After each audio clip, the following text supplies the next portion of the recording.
Vocês já assistiram Noé com Russell Crowe?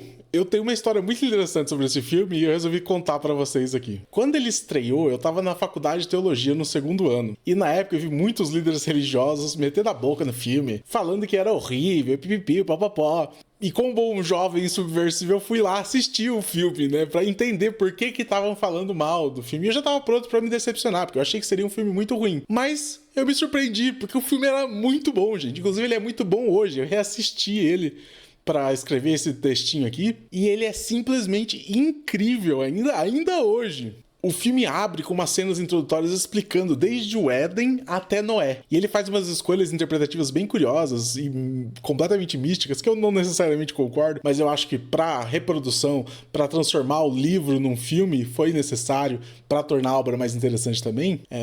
Por exemplo, ele vai falar que Caim não encontrou com outros povos, ele vai falar que Caim encontrou com anjos caídos, ele vai beber bastante da mitologia de Enoque, dos observadores, vai também trazer os golems pra junto de tudo isso, vai fazer uma mistura entre golems e os observadores, e vai mostrar esses golems barra observadores, que são criaturas de pedra, que são anjos caídos, trabalhando junto com Noé. E o filme vai desenvolvendo num conflito muito interessante, porque os contatos divinos que Noé tem não são tão claros, eles não são tão diretos, eles é tudo muito abstrato. Eles podem ou não ser entendidos como coincidências, ou até mesmo alucinações. E os anjos caídos, que estão presos nesses corpos de pedra, eles sonham com o momento em que eles vão poder reaver a divindade deles. Então eles acabam comprando a ideia de que Noé estaria realmente recebendo mensagens divinas. E o filme faz uma releitura muito interessante, porque a humanidade é aliada dos anjos caídos, mas depois de um tempo isso vira, e os anjos caídos passam a se alinhar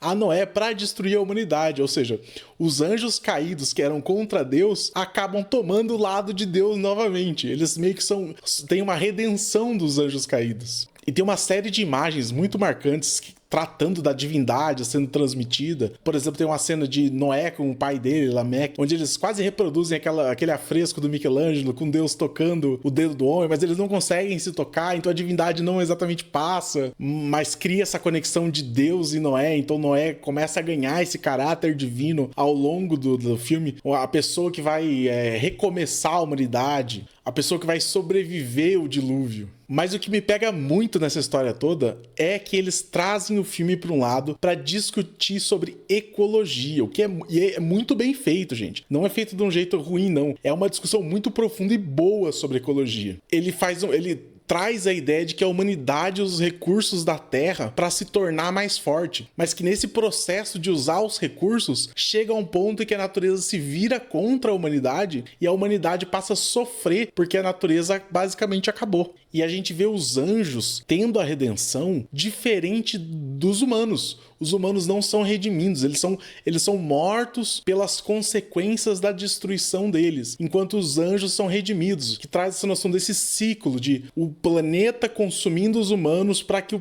a criação tenha continuidade. É uma obra incrível, com uma abordagem muito boa sobre ecologia, e para tempos modernos que a gente está vendo, com mudanças climáticas muito drásticas e desastres naturais acontecendo com muita frequência, é uma mensagem necessária para lembrar que aqui é o paraíso. Seja você religioso ou não, não há outro planeta, gente. Esse é o nosso planeta. Esse é o nosso paraíso. E a gente precisa lutar para proteger aqui. E se você gosta desse tema também, eu vou deixar aqui uma outra recomendação que também trata do tema de ecologia de uma maneira incrível, que é um mangá ou um anime que chama Trigun, que na minha opinião é a melhor obra sobre ecologia que eu li ou assisti recentemente. Fica aqui minha recomendação.